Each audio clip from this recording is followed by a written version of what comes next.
18장 1절부터입니다. 역대상 18장 1절에서 8절까지 봉독하겠습니다. 그 후에 다윗이 블레셋 사람들을 쳐서 항복을 받고 블레셋 사람들의 손에서 가드와 그 동네를 빼앗고 또 모압을 침해 모압 사람이 다윗의 종이 되어 조공을 바치니라. 소바왕 하다데셀이 유브라데 강가에서 자기 세력을 펴고자 하매 다윗이 그를 쳐서 하마까지 이르고 다윗이 그에게서 병거 1000대와 기병 7000명과 보병 20000명을 빼앗고 다윗이 그 병거 100대의 말들만 남기고 그 외의 병거의 말은 다 발의 힘줄을 끊었더니 다메섹 아람 사람이 소바왕 하다데셀을 도우러 온지라. 다윗이 아람 사람 22000명을 죽이고 다윗이 다메섹 아람의 수비대를 두매 아람 사람이 다윗의 종이 되어 조공을 바치니라. 다윗이 어디로 가든지 여호와께서 이기게 하시니라. 다윗이 하닷에셀의 신하들이 가진 금 방패를 빼앗아 예루살렘으로 가져오고 또 하닷에셀의 성읍 디브핫과 군에서 심히 많은 놋을 빼앗았더니 솔로몬이 그것으로 놋대야와 기둥과 놋 그릇들을 만들었더라. 예레미야 선지자가 예언했던 대로 바벨론 70년 포로 생활을 마치고 회복되어 돌아온 유대 백성들은 여전히 페르시아의 통치하에 있었습니다. 역대기서는 여호와께서 그들의 조상들에게 세우신 다윗 언약이 여전히 굳건하게 세워져 있음을 바벨론 포로 후기 공동체를 향해서 선포하고 있는 소망의 말씀입니다. 사람의 눈으로 보기에 현실 상황이 초라하게 보이고 약해 보일지라도 다윗 왕국의 다윗 왕조는 다윗 언약대로 그리스도께서 오시는 그날까지 영원히 견고할 것을 확증해주고 있습니다. 이 말씀은 지금 우리에게도 주신 복음의 말씀입니다. 이어지는 말씀 가운데 더 풍성하게 복음 누림이 있기를 원합니다. 오늘은 역대상 18장에서 끝장 29장까지 함께 살펴나가게 될 텐데요. 먼저 지난 시간에 함께 나누었던 말씀을 간략하게 확인하고 넘어가도록 하겠습니다. 지난 시간에는 역대상 10장부터 17장까지의 말씀을 함께 나누었었죠. 다윗을 왕으로 이렇게 즉위케 하신 내용이었습니다. 핵심 키워드로는 언약궤와 다윗 언약이었습니다. 첫 번째로 여호와께서 사울과 그의 아들들을 블레셋과의 전쟁에서 죽임당하게 하셨죠. 그리고 다윗을 온 이스라엘의 왕에 오르게 하셨습니다. 이 말씀을 통해서 여호와께서 주권을 갖고 계시다. 왕위를 패하기도 하시고 오르게도 하시는 그 주권이 바로 여호와께 있음을 보여주는 말씀이었습니다. 두 번째로 여호와는 다윗이 약하고 고난 가운데 있었을 때에 그들에게 누구를 보내주셨죠? 많은 용사들을 그에게 보내주셨습니다. 그래서 큰 군대를 이루게 하셨죠. 이것은 다윗 왕국이 다윗의 능력으로 힘으로가 아니라 여호와의 능력과 도우심으로 세워지고 보호되는 나라임을 그렇게 확증해 주신 말씀이었죠. 세 번째, 다윗은 자신이 왕이 된 것이 여호와의 은혜임을 깨닫고서 이스라엘의 통치 준비를 하면서 했던 일이 있죠. 여호와의 언약궤를 예루살렘으로 다윗성으로 옮기는 일이었습니다. 이것은 이스라엘의 참 왕이 참 통치자가 인간 나 다윗이 아니라 여호와 하나님이심을 보여주는 그런 말씀이었죠. 네 번째로 다윗은 여호와께 제사하고 찬양했습니다. 죄 많은 자들을 거룩한 백성 삼아주신 여호와께 예배와 찬양의 삶이 있을 뿐이죠. 그 외에 어떤 것이 있겠습니까? 거룩하신 하나님의 거룩한 나라에 제사장 나라의 백성으로 삼아주신 그 은혜를 찬양하고 기도할 뿐이죠. 마지막으로 여호와는 다윗에게 그의 왕조와 나라와 왕위를 아들들 중에 하나를 세우셔서 영원히 견고하게 해주시겠다라고 하는 언약을 세우셨습니다. 다윗 언약을 세우신 거죠. 이것은 하나님의 아들이신 예수 그리스도께서 이 땅에 오셔서 하나님의 나라를 세우시고 통치하시며 장차 영원한 하나님의 나라로 최종 성취해 주실 것을 언약하셨던, 또 바라보게 하셨던 그런 말씀이었습니다. 이렇게 10장에서 17장은요, 다윗 왕국의 왕으로 세우시고 결국은 그에게 다윗 언약을 세우시고 그 언약을 이루어 가시는 그런 역사로 이어지게 됩니다. 방금 살펴봤듯이 17장에서는 다윗 언약을 세우신 여호와께서 18장부터는 성취해 나가기를 시작을 하시는데요. 오늘 18장에서 29장까지가 제목이 다윗 왕의 치적입니다. 다윗 왕의 치적인데 결국 안에 들어가서 확인을 해보면 여호와 하나님께서 그 나라를 어떻게 통치 나가셨는지를 확실하게 보여주시는 여호와 하나님의 치적이 되겠고요. 결국은 그 다윗 왕국이 아담 언약으로부터 시작된 언약의 뿌리를 두고 있는 왕국임을, 그 정체성을 밝혀주었고, 다윗을 왕에 올림으로 그에게 언약을 세우시고 그 언약을 성취해 나가시는 그런 과정이 바로 나오고 있습니다. 오늘 18장에서 29장까지. 핵심은 언약하신 대로 다윗에게 성전을 세우실 준비를 해나가시는 내용이 오늘 함께 나눌 말씀이 되겠습니다. 이렇게 다윗 왕조를 수립하신 다윗 왕조를 이제는 보호해 나가시는데, 어떠한 방법으로 보호해 나가시냐면 건축한 성전을 통해서, 성전은 이제 구체적으로 짓게 하시거든요. 성전을 건축하게 하시고 성전 안에서 드려지는 제사를 통해서 그 왕조가 북이스라엘처럼 죄악 가운데 있지만 그 왕조를 보호하시고 존속해 하심으로 그 왕조가 결국은 굳건하게 계승되는 그 역사를 이제 저희들이 살펴보게 될 것입니다. 오늘은 다윗 왕의 치적 부분을 함께 살펴보겠습니다.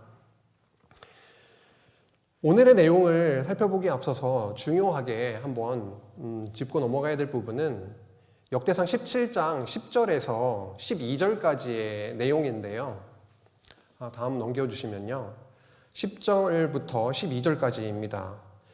이 다윗 언약의 내용을 먼저 살펴보는 이유는 18장부터 이어지는 내용이 이 언약의 성취이기 때문입니다. 한번 언약하신 여호와께서 바로 18장부터 하나하나 이루어 가시기 때문이죠. 10절에 보시면 내 모든 대적으로 내게 복종하게 하리라 라고 그 뒷부분 나오고 있습니다. 10절입니다. 10절. 내 모든 대적으로 내게 복종하게 하리라. 또 내게 이르노니 여호와가 너를 위하여 한 왕조를 세울지라. 내 생명의 연한이 차서 내가 조상들에게로 돌아가면 내가 내 뒤에 내 씨 곧 내 아들 중 하나를 세우고 그 나라를 견고하게 하리니. 12절이 중요하죠. 또 그는 나를 위하여 집을 건축할 것이요 나는 그의 왕위를 영원히 견고하게 하리라. 12절에 나와 있듯이 그는 나를 위하여 집을 건축할 것이요. 오늘 18장부터 29장의 말씀은요, 10절에 나와 있었던 이방 백성들, 이방 민족들이 어떻게 된다고요? 이방 대적들이 복종하게 되는, 결국은 그들을 물리쳐버리고 복종케 하시는 그런 말씀. 그리고 12절에 나와 있듯이 성전을 건축하게 하겠다라고 언약하신 하나님이 실제로 성전 건축을 위해서 차곡차곡 준비하게 하시는 내용이 바로 오늘 본문의 내용입니다. 먼저 18장부터 20장까지가 첫 번째로 나오는데요. 대적을 진멸해가는, 아까 10절에 나와 있었죠? 10절에 나와 있었습니다. 이방 대적들로 하여금 복종케 하시겠다라고 하는 것이죠. 오늘 그 그림을 보시면은 이렇게 주변 국가들을 정복해 나가는 겁니다. 이쪽 해변에 블레셋, 그리고 위쪽에 아람, 그리고 암몬, 모압, 에돔, 이런 주변 이방 나라들을 복종케 해 나가시는 그런 말씀이 되겠습니다. 18장에 보면은 여호와는 다윗이 이방 대적들 블레셋, 모압, 소바, 아람과의 전쟁에서 승리하게 하시는 내용이 나오고 있습니다. 전쟁의 승리는 바로 무엇으로 이어지게 되냐면 금이나 은이나 놋, 이러한 노획물들을 얻게 되는 거죠. 그런데 주목해야 될 부분은 오늘 함께 봉독했던 말씀에도 나왔지만 18장 6절에서 8장까지입니다. 이렇게 얻게 된 금이나 노시나 이런 노획물들이 어떻게 사용되게 되느냐라고 하는 것인데요.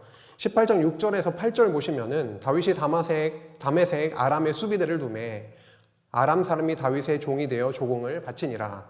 복종케 되는 역사가 일어나게 되는 거고요. 이것이 어떻게 가능했냐면 다윗이 어디로 가든지 여호와께서 이기게 하셨다라고 적고 있습니다.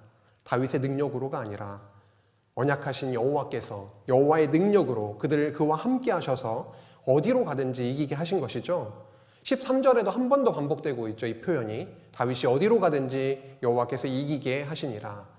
7절 다윗이 하다데셀의 신하들이 가진 금 방패를 빼앗아 예루살렘으로 가져오고 또 하다데셀의 성읍 디브앗과 군에서 심이 많은 놋을 빼앗았더니 금 방패를 빼앗아서 예루살렘으로 가져오고 심이 많은 놋들을 빼앗아서 예루살렘으로 가져왔는데요. 그 훗날에 어떠한 그 역사가 덧붙여지고 있냐면 기록을 하고 있냐면 빼앗았더니 다음에 이어지고 있는 내용이죠.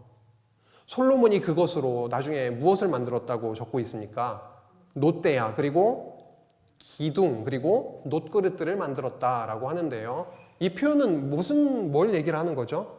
놋대야 기둥 놋그릇을 만들었다. 솔로몬 궁전을 지었다는 내용인가요? 성전을 지었다라고 하는 것입니다. 성전을 지을 때 사용되도록 하셨다. 전쟁을 통해서 승리하게 하시고 노획물들을 금, 은, 놋, 철 이런 것들 철까지는 아닌가요? 이렇게 얻게 하신 이유는 성전을 짓게 하시기 위함이었다라고 하는 것을 명확하게 저희들이 알게 됩니다. 19장으로 넘어가서도 역시 전쟁에서 승리하는 내용이죠. 암몬과 아람과의 전쟁에서 승리하게 하신 내용입니다. 14절에 보면 이렇게 나오고 있습니다. 사실 암몬 여기 스토리가 있잖아요. 암몬이 아람을 끌어들이죠. 큰 돈을 써서. 그럼에도 불구하고 암몬과 아람이 패했다. 복종케 되었다라고 하는 내용이죠. 14절에 보면 아람이 도망하고 15절에도 암몬 자손이 도망하여 18절에서도 아람 사람이 도망한지라 이렇게 적고 있습니다. 그리고 급기야 도우러 왔던 그 아람의 하닷 에셀은 다윗과 더불어서 화친하며 섬기게 되었다라고 19절에 추가로 기록하고 있음을 봅니다. 17장 10절의 말씀, 이방 백성들로 하여금 대적들로 복종케 하겠다라고 하신 그 언약대로 그대로 하나하나 성취해가고 계시고 동시에 그 전쟁의 노획물들은 장차 지어질 성전의 재료로 사용하게 하시는 그 여호와 하나님의 놀라우신 섭리를 저희들이 보게 됩니다. 20장으로 넘어가도 승리하는 내용이죠. 20장에 보시면 요압이 군대를 이끌고 어디를 쳐서 함락을 시켰다라고 시작을 하고 있나요? 암몬 라빠를 쳐서 함락시켰다. 그리고 또 뒷부분으로 가보면은 어느 나라와의 전쟁에서 승리하게 하시냐면 굉장히 강력하고 사사시대로부터 계속 이스라엘을 괴롭히고 힘들게 했던 블레셋과의 전쟁에서 승리하게 하시는 내용이 나오고 있습니다. 20장 2절의 끝부분에 보면 다윗이 또 그 성에서 노력한 물건을 무수히 내왔다라고 하는 표현이 있고 20장 8절에 보면은 그 가드의 키 큰 자의 소생이라도 가드는 블레셋의 큰 도성 중에 하나죠. 그 가드에 있는 키 큰 자의 소생이라도 다윗의 손과 그 신하의 손에 다 죽게 되는 승리하게 하시는 여호와의 역사 섭리가 나오고 있습니다. 이렇게 18장에서 20장까지를 살펴봤는데요. 이렇게 다윗은 이방 나라들과의 전쟁에서 승리를 거두었죠. 무수히 많은 노획물들을 얻게 되었습니다. 이것은 다윗 언약대로 이방 나라들로 하여금 복종하게 하심이었고요. 그리고 동시에 훗날 건축하게 될 성전 재료를 마련하게 해주신 것이었습니다. 그런데 21장으로 연결되고 있죠. 그런데 갑자기 21장에서 어떠한 내용이 나오고 있냐면 그 유명한 다윗의 인구조사 이야기가 이어지고 있다라고 하는 것이죠. 근데 앞부분에서 어떤 내용이 나왔죠? 계속 승리의 이야기가 나왔습니다. 그런데 21장에 와서 어떤 내용이 나오고 있는 거죠? 다윗의 인구조사 얘기가 나오고 있습니다. 잘 어울리나요? 저 처음에 잘 안 어울리는 것 같아요. 근데 승리의 내용을 하면 더 다윗의 어떤 그와 견줄 만한 뭔가 같은 비슷한 흐름으로 가면 좋겠는데 그게 아니라 갑자기 다윗의 인구조사 이야기가 나오고 있다라고 하는 것이죠. 역대기 기자는요, 지금껏 벌써 우리가 20장까지 살폈잖아요. 20장까지 살피면서 저희들에게 느껴지는 바는 무엇이냐면 앞에 나왔던 사무엘서와 너무도 다른 게 있는데요.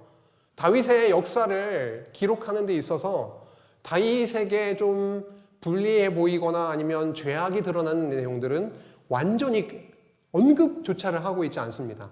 그런데 21장에 와서는 언급을 하고 있다라고 하는 것이죠.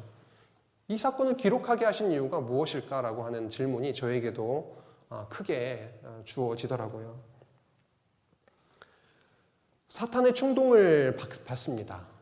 다윗은 요압과 백성의 지도자들을 부르죠. 그래서 너희는 가서 부엘세바에서 단까지 이스라엘을 계수하여 나에게 보고하라라고 합니다. 부엘세바가 남쪽에 있죠. 부엘세바로부터 단까지. 그러면은 이스라엘 전체, 보통은 단에서 부엘세바 이렇게 말씀을 많이 하는데 부엘세바에서 단까지 똑같은 말씀이죠. 이스라엘의 전체를 지금 돌아다니면서 인구를 계수해서 나에게 보고를 해라 라고 하는 것이죠. 근데 계수한 결과가 칼을 뺄 만한 자가 몇 명인지를 조사하라 라고 하는 것을 이렇게 조사했다라고 적고 있습니다. 결국 다 조사해 보니까 이스라엘 중에 110만 명, 유다의 47만 명, 총 157만 명인데 이 157만 명의 숫자가 어떤 숫자인가? 칼을 뺄 만한 자가 이러한 수였다 이렇게 적고 있습니다. 그러니까 일부러 적은 거죠. 칼을 뺄 만한 자. 결국은 다윗은 지금까지 무엇을 경험했습니까? 여호와 하나님께서 함께 하심으로 승리를 경험했습니다. 그럼에도 불구하고 승리케 하신 만군의 여호와를 까마득하게 잊고 칼을 뺄 만한 자가 몇 명인지에 관심을 가지게 됐다라고 하는 거죠. 여호와는 이러한 다윗에 대해서 악하게 평가하고 계십니다. 21장 7절에서 8절을 한번 보시면은 하나님이 이 일을 선하게 여기신 게 아니라 악하게 여기사 이스라엘을 치심해 다윗이 하나님께 아뢰되 다윗의 반응이 어땠습니까? 내가 이 일을 행함으로 큰 죄를 범하였나이다. 이제 간구하옵나니 종의 죄를 용서하여 주옵소서. 내가 심히 미련하게 행하였나이다 하니라. 범죄한 것에 대해서 인정을 하고 회개를 하고 있는 모습입니다. 그럼 이 정도 되면은 하나님이 좀 용서를 해주셔야 되는데요. 만약에 아들들이 큰 잘못을 했는데 진심으로 이렇게 좀 뉘우치는 모습이 보이면 매를 잘 못 대잖아요. 근데 하나님도 그러실까 싶었는데 그러시지 않더라고요. 여호와께서는 다윗에게 세 가지 징계적 심판을 제시하시고요. 그 중에 하나를 골라라 이렇게 말씀을 하시더라고요. 3년 기근을 택할래? 3달 동안 적군의 칼에 쫓김을 당할래? 아니면 3일 전염병을 앓을래? 라고 하셨는데 사람은 어쩔 수가 없는가 봐요. 3일짜리를 고르면 3일짜리를 짧고 굵게 가려고 했는데 그 결과는 참혹했습니다. 어쩌면 3년 기근도 굉장히 강한 것이겠죠. 3달 동안 적군의 칼에 쫓겨볼래라고 하는 걸 선택을 했으면 아마도 좀 적게 죽었을 수도 있을지 모르겠는데 3일 전염병을 고름으로 인해서 7만 명의 백성들이 죽어나가게 됐습니다. 예루살렘을 향해서 칼을 빼어든 여호와의 천사가 있었던 것이죠. 여호와의 천사가 선견자 갓을 통해서 다윗에게 이렇게 얘기를 합니다. 여호와께 제단을 쌓아라 라고 말씀을 하죠. 다윗은 이 말씀을 듣고 나서 오르난의 타작마당을 사게 되죠. 오르난의 타작마당을 어떻게 얻게 되냐면 상당한 값을 지불하고 샀다라고 표현을 하고 있습니다. 18절에 보면은요. 상당한 값, 영어로 보면 full price라고 되어 있네요. 원어적으로 봐도 굉장히 꽉 차고 그냥 뭔가 좀 이렇게 좀 제하지 않고 온전한 값을 다 지불하고 그 타작마당을 사서 그곳에 제단을 쌓고 제사를 드리게 하신 것이죠. 이것은 예수님께서 생명을 다 던지심으로, 죽기까지 순종하심으로, 생명을 주고 나서, 지불하시고 나서 결국 우리를 우리에게 영원한 생명을 주시고 하나님의 나라의 백성으로 삼아주신 것을 또 떠올리게 하죠. 상당한 값을 지불하고 제단을 쌓게 됩니다. 21장 26절 7절에 보시면 다윗이 거기서 여호와를 위하여 제단을 쌓고 번제와 화목제를 드려 여호와께 아뢰었더니 여호와께서 하늘에서부터 번제단 위에 불을 내려 응답하시고 여호와께서 천사를 명령하심에 그가 칼을 칼집에 꽂았더라. 여호와의 천사가 칼을 뽑아서 하늘로 이렇게 한 다음에 예루살렘을 향해서 이렇게 있었거든요. 그런데 이 제단을 쌓고 제사를 번제와 화목제를 드리게 하셨는데 드리니까 응답하시고 결국은 칼을 꽂게 하시는, 용서하시는 모습을 저희들이 확인하게 됩니다. 이쯤 되면은 역대기 기자가 몇 장이죠 지금? 21장에 나오는 다윗의 실수, 인구조사 사건을 왜 기록하게 했는지를 아실 것 같습니다. 다윗이 승승장구하는 이야기 뒤에 범죄를 기록한 이유는 무엇일까? 전체적인 흐름을 생각하면 이해가 되기 시작합니다. 뒷장 22장부터는 성전 건축 준비로 연결이 되거든요. 잘 연결이 되는 거죠. 다윗의 인구조사 사건을 통해서 무엇을 드러내냐면 다윗이 죄인이다. 죄악이 많다.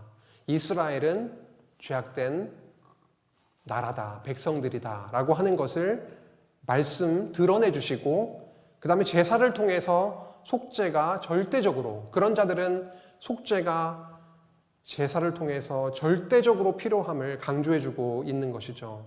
그래서 위에서 승리의 모습을 먼저 기록하게 하셨죠. 18장에서 20장까지. 그리고 21장에는 그러한 승리가 다윗으로부터 나온 것도 아니고 여호와 하나님의 은혜이며 죄인에게 오히려 용서하시고 하나님의 언약을 은혜로 이루어 가신다라고 하는 것을 너무도 확실하게 보여주는 말씀입니다. 다시 말해서 다윗의 실수, 이 범죄는 죄 많은 이스라엘 백성에게 성전이 절대적으로 필요하다라고 하는 것을 보여주는 이야기가 되겠습니다.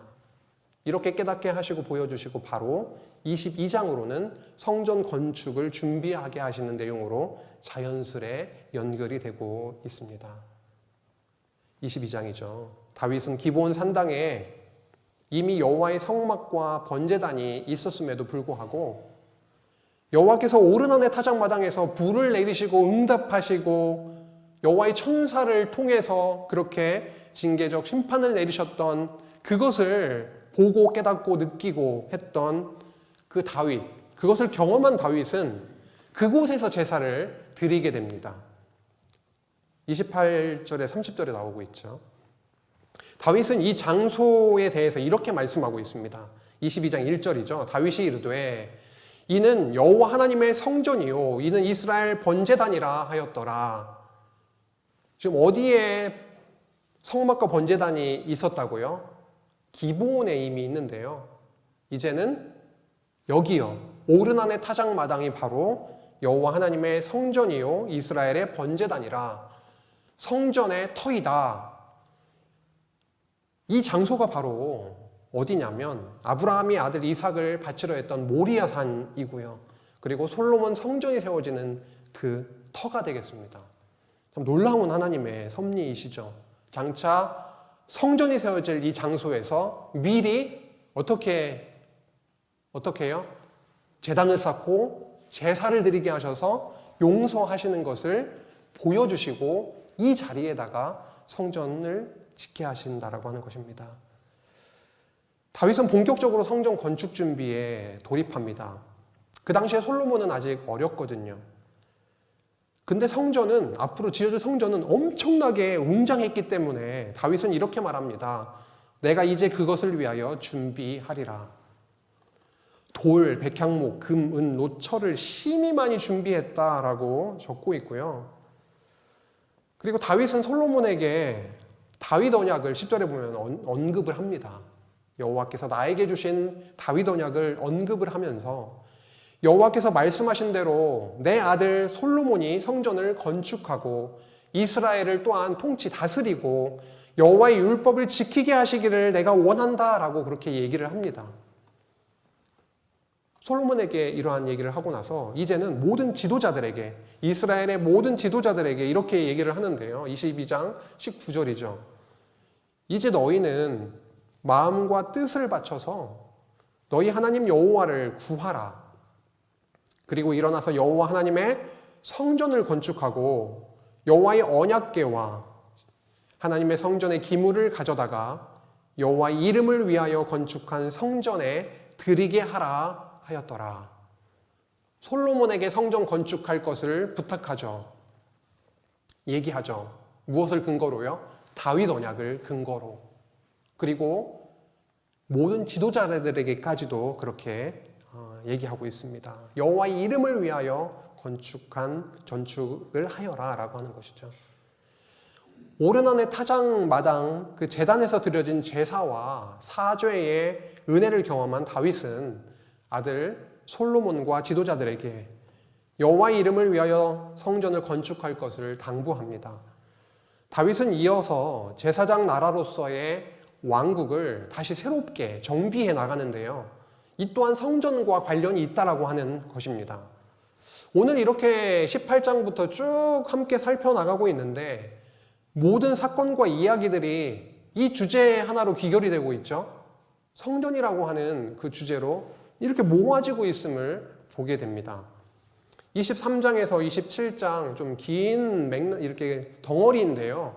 이 덩어리는 제사장 나라로서 여호와께서 제사를 통해 통치하여 나가시는, 공의와 사랑으로 통치해 나가시는 그 하나님의 그 나라, 그 다윗 왕국을 이런 정비함을 통해 다시금 새롭게 함을 통해서 이루어 나가시는 것을, 이루어 나가게 하시는 것을 보여주고 계십니다. 레위인과 관련된 것입니다. 제사장과 관련된 것이고요. 그리고 이스라엘 지파와 관련되어 있는 것입니다. 성전 제사가 성전만 세워진다고 되는 게 아니죠. 성전 안에서 봉사할 자들을 잘 조직을 하고 그 제사가 끊임없이 여호와 하나님 앞에서 드려질 수 있도록 하는 그러한 작업, 그런 정비 작업을 해나가게 하시는 거죠. 23장에서 24장은 레위 자손과 관련되어 있는 겁니다. 23장은 레위인과 직접적인 관련이 있죠. 38,000명을 조사를 해보니까 나왔는데 성전 일을 보살피는 자가 24,000명, 관원과 재판장이 6,000명, 문지기 4,000명, 악기로 찬송하는 자가 4,000명이었다라고 합니다. 이런 자들을, 레위의 아들들이 게르손 그와 무라리가 있었는데 이러한 그 세 아들들에 따라서 각 반으로 나누어서 그 직분을 정비해 나갔습니다.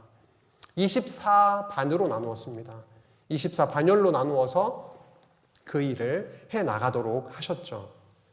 레위인들이 감당하게 되었던 그 구체적인 사역의 내용은 무엇이었냐면 23장 28절에서 32절에 아주 자세하게 잘 나오고 있습니다. 그 직분은 아론의 자손을 도와, 여기서 아론의 자손은 제사장이죠. 결국 이들이 하는 일은 뭐냐면 아론의 자손인 제사장을 도와서 여호와의 성전과 뜰과 골방에서 섬기고 또 모든 성물을 정결하게 하는 일, 곧 하나님의 성전에서 섬기는 일과, 레위인이 하는 일은 뭡니까? 하나님의 성전에서 섬기는 일입니다. 그 뒤에 굽는 일, 반죽하는 일, 저울과 과자를 만는 일부터 해가지고 30절에 보면 아침과 저녁마다 서서 여호와께 감사하고 찬송하고, 이것 또한 레위인에 맡겨진 직임이었다라고 하는 것이고요. 31절에 보면 절기가 있는데 안식일과 초하루와 절기에 모든 번제를 여호와께 드리되 그가 명령하신 규례에 정한 수요대로 항상 여호와 앞에 드리며, 또 회막의 직무와 성소의 직무와 그들의 형제 아론 자손의 직무를 지켜서 여호와의 성전에서 수종드는 것이더라. 레위인이 맡은 직무들이 이러한 것이었습니다. 결국 성전 안에서 성전을 중심으로 하는 그런 직무들이었죠. 24장은 제사장 직무를 정비하는 것인데요. 사독과 아히멜렉이 나오고 있고, 이 제사장들에게 성전에서 섬기는 직무를 맡겼다라고 3절에서 밝혀주면서 24반열로 나누어서 이렇게 섬기게 하는 내용이 나오고 있습니다. 첫 번째 여호야립으로부터 시작을 해서 24번째 마아시아 이르기까지 24반열로 나누어서 로테이션으로 그렇게 섬기게 하셨다라고 하는 거죠. 23절에서도 레위인들의 24반열이 나왔었고요. 여기 24장에서도 제사장도 24반열로 나누어서 성전을 섬기는 직무를 감당하게 하셨습니다. 25장에서 26장은 이제 레위와 관련되어 있는 직무 정비가 추가로 나오고 있는데요. 저희가 레위인이라고 하면 지금 방금 살펴봤듯이 성전을 중심으로 하는 그 직무에 대해서 생각을 하죠. 제사와 관련되어 있는 직무죠. 그런데 레위인이 섬겼던 그런 직무의 형태는 그것만이 아니었다라고 하는 건데요. 뭐냐면 찬송하는 것도 있었고요. 악기를 연주하는 자도 있었고, 성전 문을 지키는 자도 있었고, 성전의 곡간을 맡은 자도 있었고, 그리고 성전 밖에서 관원과 재판관이 되기도 했다라고 하는 거죠. 그래서 25장은 찬송을 맡은 레위 자손들에 대해서 소개를 하고 있죠. 신령한 노래를 그들로 하여금 부르게 하셨다. 이들도 몇 반열로 나누게 되냐면 24반열로 나누어서 섬기게 하셨습니다. 25장 9절에서 31절 성경을 보시면은 첫 번째부터 24번째까지 쫙 순서가 25장 9절에서 31절까지 찬송을 맡은 자들, 그 레위인들이 24반열로 나뉘어서 그 순서에 따라서 섬기게 하셨다라고 하는 것 눈으로 확인하게 됩니다. 참 신기하네요. 23장의 레위인도 24반열, 24장의 제사장도 24반열, 25장에 나오는 레위인 찬송하는 자도 24반열, 24조로 나뉘어서 이렇게 봉사하게 하셨다라고 하는 것입니다. 26장으로 넘어오면 성전 문지기들이나 곡간을 맡은 자들이나 그 외 남은 자들의 직무를 정비하는 내용들이 나오고 있습니다. 세부적인 내용은 시간상 다 살펴보지 못하고 이런 어떤 전체적인 흐름을 좀 보고 있습니다. 이렇게 성전 사역은요, 아주 잘 짜여진 그런 조직을 바탕으로 해서 레위인이 이스라엘 백성을 대표해서 섬기게 하셨다라고 하는 것입니다. 더 이렇게 좀 모아보면은 제사장 나라로서의 다윗 왕국이 이렇게 재정립되어 갔다라고 하는 것입니다. 27장은 뭐 통치 직무를 정비했다 그러는데 이스라엘의 모든 가문의 우두머리, 그 천부장, 백부장, 왕을 섬기는 관원들, 이런 통치와 관련되어 있는 자들을 다 이렇게 모아서 결국은 12반열로 다시 나누어서 한 반열에 224,000명씩 12달 돌아가면서 또 섬기게 하시는 그런 내용이 나오고 있습니다. 성전과 직접적으로 관련되어 있는 자들은 24반열로 나누고, 이렇게 지파들은 12반열로 나누어서 로테이션으로 섬기게 하셨다라고 하는 것입니다.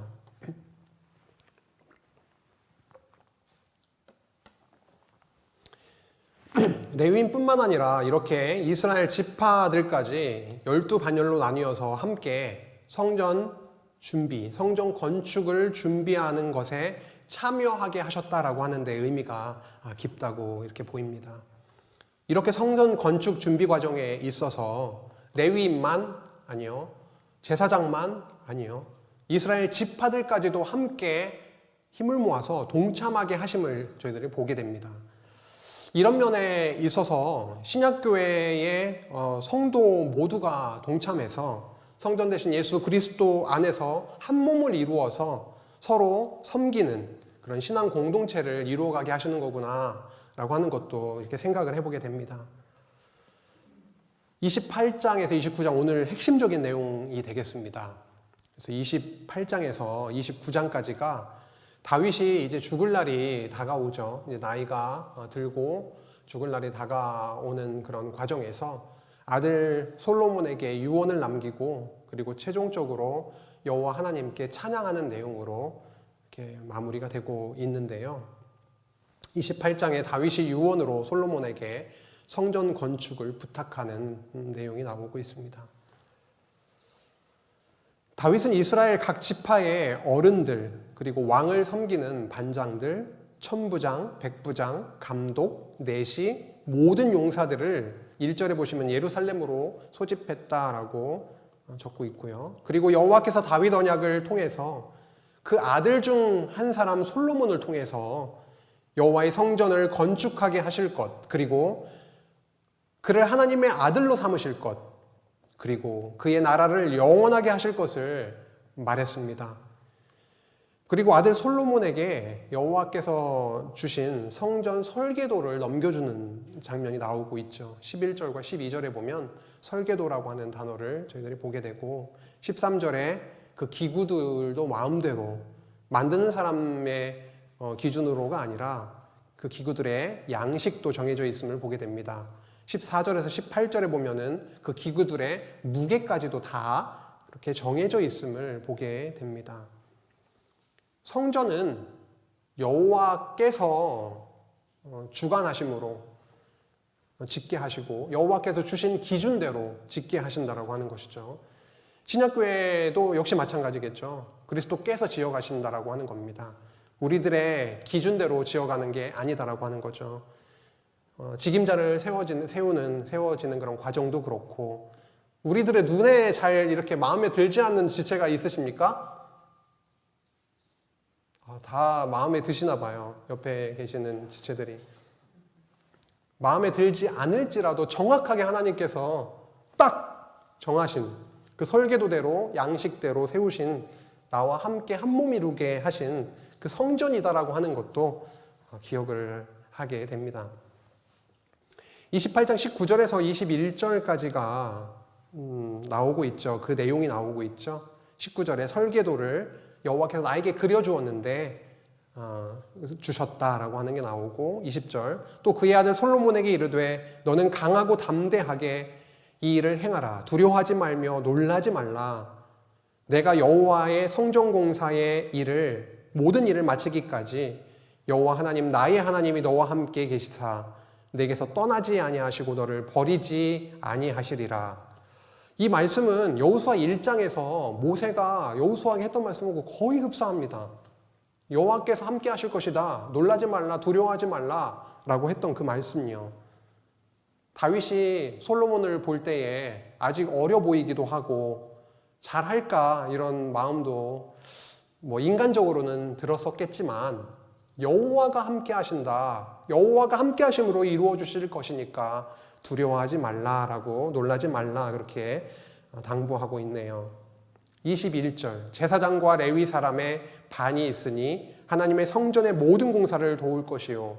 지금 저희들이 확인했던 내용이죠. 23장에서 26장까지가 바로 제사장과 레위 사람들의 24반열로 나뉘고 그렇게 하나님의 성전의 모든 공사를 돕게 하고 협력하게 하고 성전이 세워졌을 때에 하나님을 향한 제사를 통한 섬김이 계속 항상 이루어질 수 있도록 했던 23장에서 26장의 내용이 여기 나오고 있고 또 모든 공사에 유능한 기술자가 기쁜 마음으로 너와 함께 할 것이요 또 모든 지휘관과 백성이 온전히 내 명령 아래에 있으리라. 이게 27장의 내용이죠.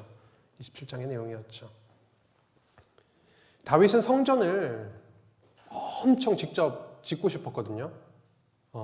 직접 짓고 싶었어요. 그 영광스러운 여호와 하나님의 이름을 두게 될 그 성전을 다윗은 직접 짓고 싶었는데 여호와께서 허락해 주시지 않으셨죠. 그래서 굉장히 막 화가 나가지고 막 완전히 그 일을 내려놓지 않게 하시고 그는 성전 건축을 위한 준비자로 그렇게 살아가게 하셨죠. 하나님과 다윗은 건축자로서는 아니지만 그 성전을 건축하기 위해서 준비하게 하시는 그런 사명으로 여호와와 함께 하심을 느끼고 깨닫고 그 은혜를 누리고 했던, 그리고 여호와께 그것을 다 경험하고 나서 여호와께 찬양하고 기도하는 그런 내용이 또 이어지게 되는 것이죠. 오늘 29장 다윗의 기도 내용인데요. 본문을 함께 좀 읽을 건데요. 에베소서 같은 경우에서도 1장 6절과 14절에 여호와께서 하나님의 아들을 우리로 삼으신 것, 저 창세전에 우리를 하나님 그리스도 안에서 택하신 것, 이 모든 것들은 그의 은혜의 영광을 찬송하게 하려는 것이다 라고 말씀하고 있는 것처럼 오늘 성전에 대해서 내가 성전을 세워줄 거다, 너희는 바로 성전이 너무도 절대적으로 필요한 자들이다 라고 하는 것을 보여주시고 또 그것을 여호와께서 내가 이루어 주겠다라고 하는 것을 깨닫고 다윗은 29장에 기도를 이어나가게 되는 것이죠. 다윗은 지금까지 준비한 모든 것들이 있습니다. 엄청 열심히 준비를 했죠. 힘을 다해서 준비했다라고 2절에도 얘기를 하고 있는 거 보면 굉장히 열심을 다해서 주신 마음 따라 많은 것들을 준비했는데 또 이렇게 얘기를 하고 있는 부분이 있더라고요. 내 마음이 내 하나님의 성전을 사모함으로 내 자신이 사유했던 금과 은을 하나님의 성전을 위하여 드렸다라고 밝히고 있습니다. 3절에 보니까요.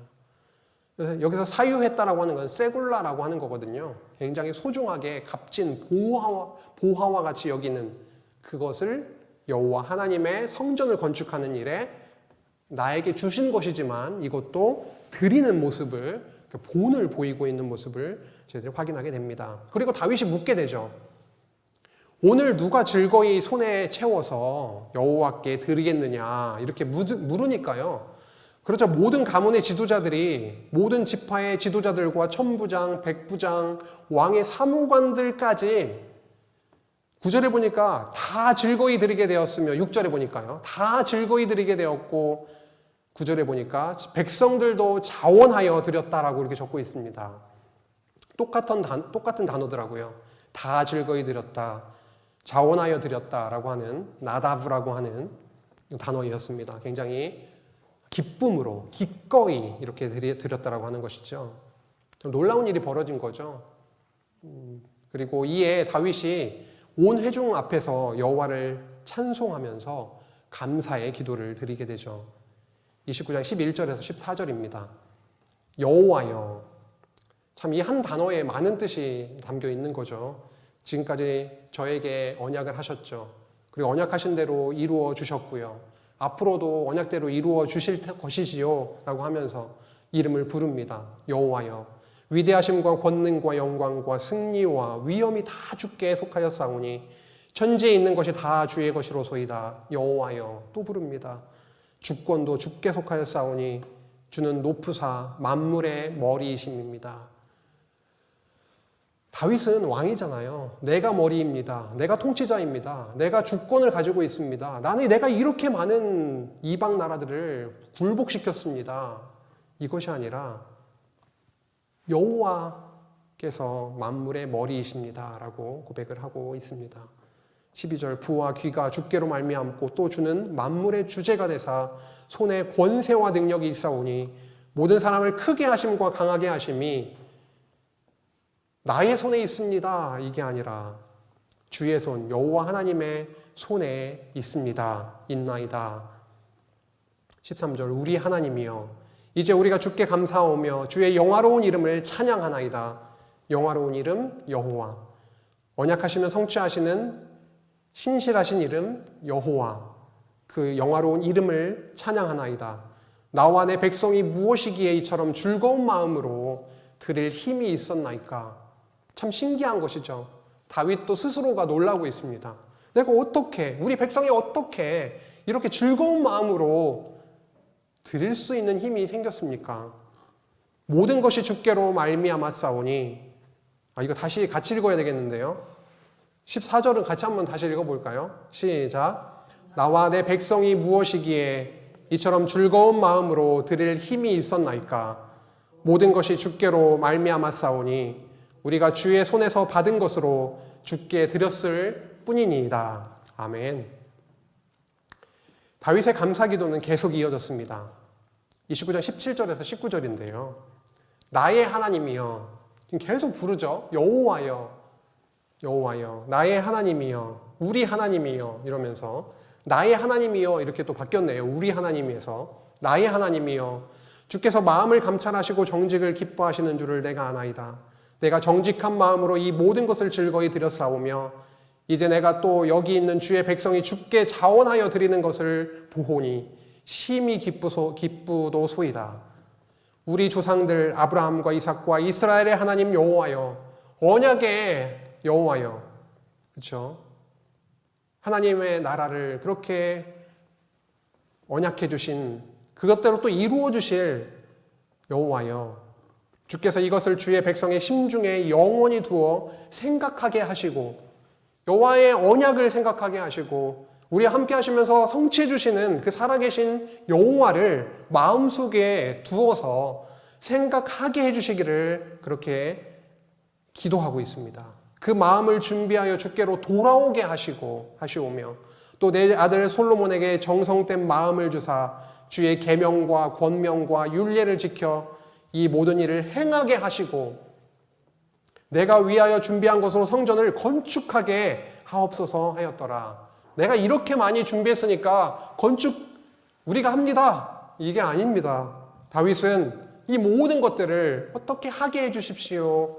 언약의 하나님이여, 아브라함과 이삭과 이스라엘의 하나님이여, 우리의 마음을 감찰하시고 정직한 마음을 주시고 우리의 마음으로 움직여서 그 성전을 여호와께서 짓게 해주시기를 원합니다라고 그렇게 기도하고 있죠.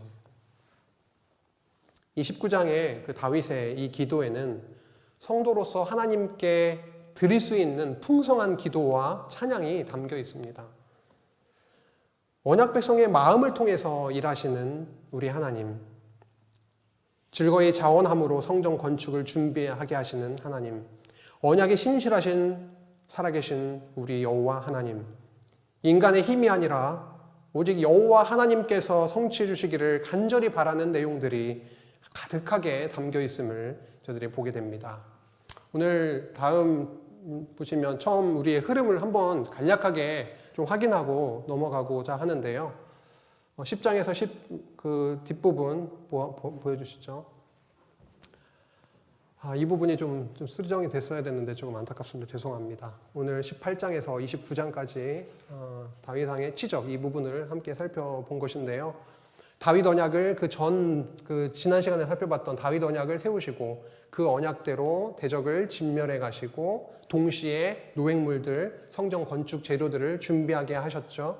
그런데 다윗의 실수를 통해서 성전이 너희들에게 너무도 절대적으로 필요하다라고 하는 것을 깊이 깨닫게 하시고 그 다음에 성전을 구체적으로 지어가는 그 건축 준비를 하게 하시면서 성전 건축만이 아니라 성전 건축을 위해서 함께 협력하고 할 그 레위인들 그리고 제사장들 그리고 지파까지도 24반열들과 이스라엘의 12반열을 통해서 함께 성전 사역을 하게 하실 것들을 또 바라보게 하시고 결국 그 모든 과정들을 다윗이 경험하고 깨닫고 정말 여호와 하나님이 세우신 그 언약을 말씀하면서 솔로몬에게 성전을 건축할 것을 유언으로 남기면서 방금 저희들이 긴 내용이지만 읽었던 그 기도의 내용이 이어지고 있었던 것입니다. 오늘 역대상 18장에서 29장 말씀을 통해서 여호와께서 다윗을 통해 성전 건축을 준비하게 하신 그 역사를 저희들이 확인했습니다. 바벨론 포로 귀환 후에 언약 백성으로서의 정체성도 흔들리고 미래에 대한 소망이 희미해져 있었던 이스라엘 백성들에게 참 위로와 힘이 되었을 것입니다. 다윗 언약대로 이방 대적들을 쳐서 복종케 하신 그 여호와의 주권과 능력을 보았습니다.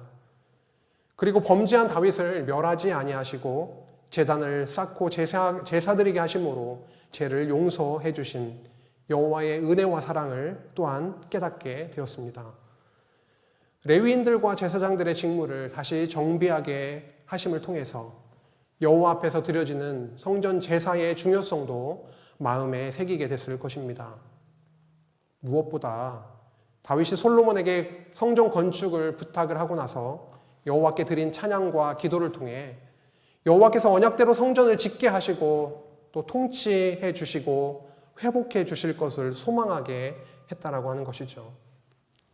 성도님들, 그렇다면 이 내용들을 통해서 하나님은 우리에게 무엇을 말씀하고 계시는 것일까요? 다윗을 통해서 성전 건축을 준비하게 하신 이 18장에서 29장의 내용은 죄 많은 우리에게 성전 되시는 예수 그리스도가 절대적으로 필요하다라고 하는 것을 집중적으로 선포를 하고 있습니다. 우리는 모두 죄 많은 자들이기 때문에 거룩하신 하나님의 심판을 피할 수가 없는 자들이었습니다. 오늘도 육신의 정욕과 안목의 정욕, 그리고 이생의 자랑과 탐욕에 빠져 있기도 했습니다. 왕이신 하나님은 옆으로 밀어놓고 왕 노릇을 하기도 했습니다. 하나님 배우기라고 하는 인생의 목적을 잊기도 하고 내일 일을 염려하기도 했습니다. 다윗처럼 하나님을 의지하지 않기도 했고 기도하기를 게을리 했습니다. 우리는 참 죄 많은 사람들입니다. 이런 우리가 어떻게 심판을 피할 수가 있겠습니까? 그러나 우리는 참 성전 되시고 참 레위인 되시고 참 제사장 되시고 참 제물 대신 예수께서 십자가에 우리를 대신해서 못 박히시고 피 흘려 드리신 영원한 속죄 제사를 통해서 우리는 영원한 생명을 얻고 누리게 되는 그 크신 은혜를 이렇게 받게 되었다라고 하는 것입니다. 혹시 지금까지도 죄짐을 아직도 한가득 짊어지고 계시는 성도님이 계십니까? 그리스도 앞에 다 내려놓으시고 이미 그리스도의 십자가를 통해서 이루어 주신 그 참 자유와 안식을 깨닫고 풍성하게 누리시기를 바랍니다. 다윗에게 언약하시고 그 언약대로 아들과 성전으로 하나님 나라를 세우시고 우리를 거룩한 백성 삼아주신 그 여호와 하나님은 너무도 신실하시고 권세와 능력이 그의 손 안에 있습니다. 이 하나님이 여전히 만물을 통치하고 계시고 우리의 세밀한 일까지도 함께 하시면서 치밀하게 어떠한 실수도 없으신 그 길로 인도하고 계십니다. 실수 없으신 하나님의 통치 앞에 평안 누리시기를 바랍니다. 다윗이 성전을 그토록 사모했듯이 살아계신 하나님만 바라보고 사모하며 참 평안과 기쁨 누리시기를 바라고 다윗이 여호와를 향해서 풍성한 찬양과 감사를 드렸듯이 우리의 입술 위에 끊이지 않는 하나님을 향한 사랑, 기쁨, 찬송이 있게 하시길 간절히 소망합니다. 기도하시겠습니다. 하나님 참으로 감사합니다. 우리의 성전 되신 예수 그리스도를 바라보게 하시니 감사합니다.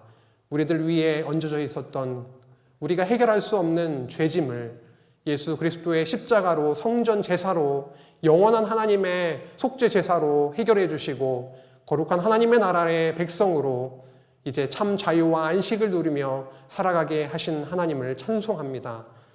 남은 우리의 삶 가운데에서도 남은 한 주의 삶 가운데에서도 하나님을 더 깊이 만나고 누리고 기쁨으로 또 기꺼이 헌신하며 살아가는 주의 백성들이 되게 하옵소서. 예수님의 이름으로 기도했습니다. 아멘.